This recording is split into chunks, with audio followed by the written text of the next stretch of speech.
recorded some good stuff and I only got like 3 words in. What was I talking about? The end of the tape, yada, yada, yada, yada, yada. And then I had all these great ideas come to light.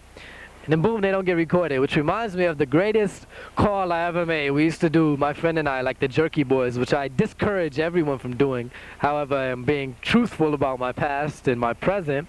It was like my greatest one ever. I called and I had asked about the special of the day or the soup of the day, and I had like this voice of like an old woman or what have you, and I just talked to like everybody, like the chef, the manager, the person who answered the phone, and you know, again, I've just always loved entertainment, and so that was when I was a juvenile,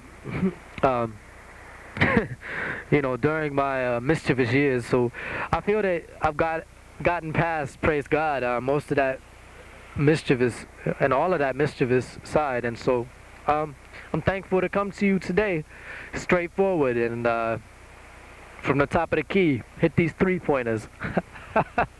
Hit these threes. Why is one side of my hair like shorter and the other side is like, you know what I'm saying? Like look like it got smashed down. I don't know what happened. But anyway, try to puff out my afro while it's still here. Alright, what else do we have to talk about?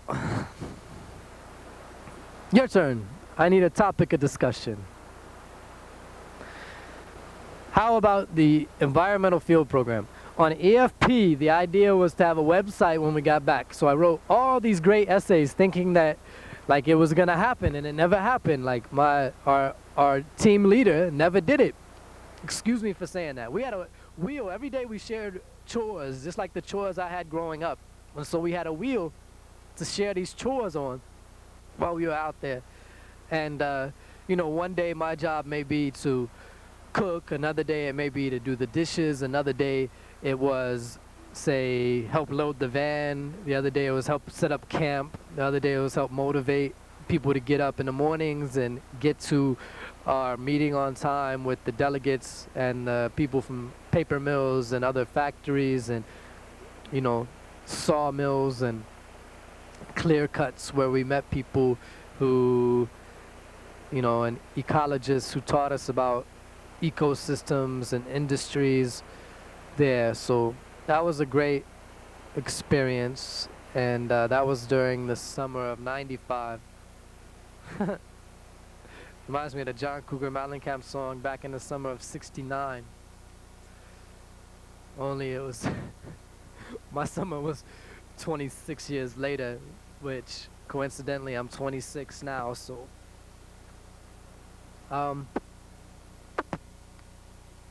yeah, hi. How are you today? Thanks for tuning in to the show. I hope you enjoyed the show. I hope you find the show to your liking. I love comedy too. I got some jokes somewhere. I got some jokes somewhere. If you find them, let me know. If I find them, I'll let you know. Alright.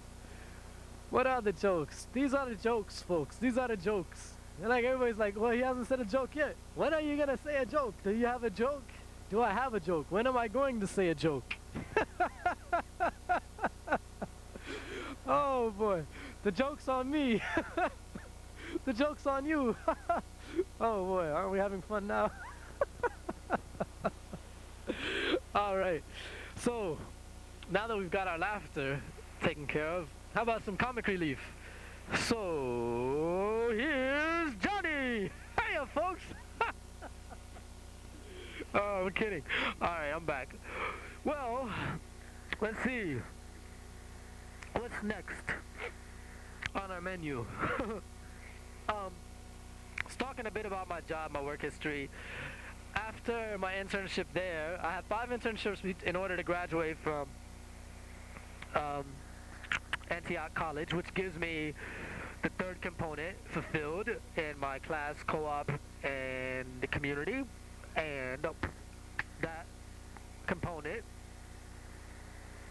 is full-time work for a quarter period, and then we changed to semesters while I was there. So I had both quarter and semester hours, and my quarter hours converted to semester hours in order to graduate. And I next worked in Santa Fe, New Mexico think I almost went to Santa Barbara, California. However, the job that I interviewed for and successfully got was in a picturesque location of Santa Fe, New Mexico, at a homeless shelter called, I believe, St. Elizabeth's Homeless Shelter. And I worked with Maria. She reminds me of a East LA, growing up in Spanish Harlem. No, she was like much older than me. Her kids are like about my age. That's the Santana song you did really good, right? Oh, I love that song. At any rate, hello, America.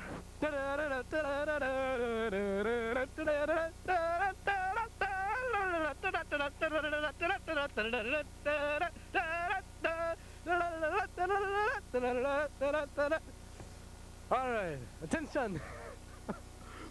Bronco band. I used to be in Jefferson Township's band. I played the saxophone from the 5th grade on. That's 1, 2, 3, 4, 5. And in the 7th grade, I was in the high school marching band because we are such a small school district that we, Mr. Brown, the band director at the time, needed us in order to perform the very noble duty of marching in competitions and halftime shows for the football team and during the concert season at Christmas. And so I guess this became, well, not became my connection to music, because see, my father, my great father, the guy who raised me, what's up, Dad? And Mom, and my legal parents as well. I'll say legal instead of step. Step is so step-stoolish. At any rate, he learned how to play the harmonica, like Oh Susanna, from when I was born. So I guess listening to the harmonica all those years gave me a musical intelligence or sense about my everyday performance in life. And so, for instance, I also had a mother who loved music, and she played Neil Young records and Crazy Horse or something all the time. Elvis Costello too, So those are some of the influences. Then the Ramones, of course, and the Rock and Roll High School soundtrack. And then we had local so-called punk bands from back in the day. Back in the day is slang for when I was growing up. A guy named Jerry, who's since passed away, R.I.P., another great person, was a member of the Dates, and they always said I looked like him. And when I was like 5 years old, I was performing on stage with him. So, again, let me read this off of the thing. It just caught my eye. Be kind, for everyone you meet is fighting a harder battle. That's a quote. So this is quote, be kind, for everyone you meet is fighting a harder battle, unquote. They just wrote on this wood here. On this here. What's it called? Railway. Railroad. No. Railing. Wood railing. This one says, if life was easy, there would be a guide booklet. I guess those are friendlier than some things people write, like curse words and stuff, which I don't like to see. I enjoy not cursing. And again, I think this is something that I've grown past, right? Using curse words. They're not really that great as far as what they contribute to language or one's knowledge, you see. United we stand, divided we fall on this united front. I believe that's Ziggy Marley and the Melody Makers, who are great and are still around. They're the children of Bob Marley. And the controversial aspect of their music is that they, as Rastafarians, actually smoke marijuana. And it's no secret. It's just part of their religious belief that tool connects them to God and allows them to see and perceive God in its great entirety. And I'm an advocate for the legalization of marijuana, and that's not a secret, and that's my prerogative. Like Bobby, it's my prerogative. Oh no, I can do what I want. Blah, blah, blah, blah, blah. I'm just singing Bobby Brown from back in the days on the bus when we used to go special events because Jefferson Township is a unique school. Because Jefferson Township is an independent school, was an independent school, didn't have a league at the time. We played football teams in West Virginia, and so sometimes we take 4-hour road trips in order to just play at halftime. So what is usually just say like a normal experience became this grandiose occurrence on a mega scale of halftime shows. We put down our instruments and danced, and we had people that would interpret popular music from the radio and from R&B and rap recording artists so that the entire band could play it. So we play a song that came out a month before or something on the radio. And so this was a very current band who played contemporary songs at the time. And so I didn't join the marching band when I transferred to Kettering Fairmont, which was again predominantly, I was about to say white American, predominantly European American. A European is just saying, recognizing the cultural connection as opposed to ignoring the cultural connection and just speaking about the so-called color of our skins, which none of us are truly white and none of us are truly black or brown or yellow or red, you know? Like I'm more peachish color, and I guess that's more of a Caucasian or European American color, and whereas an African American is more of a brown color, you see? So let's just be fair, folks.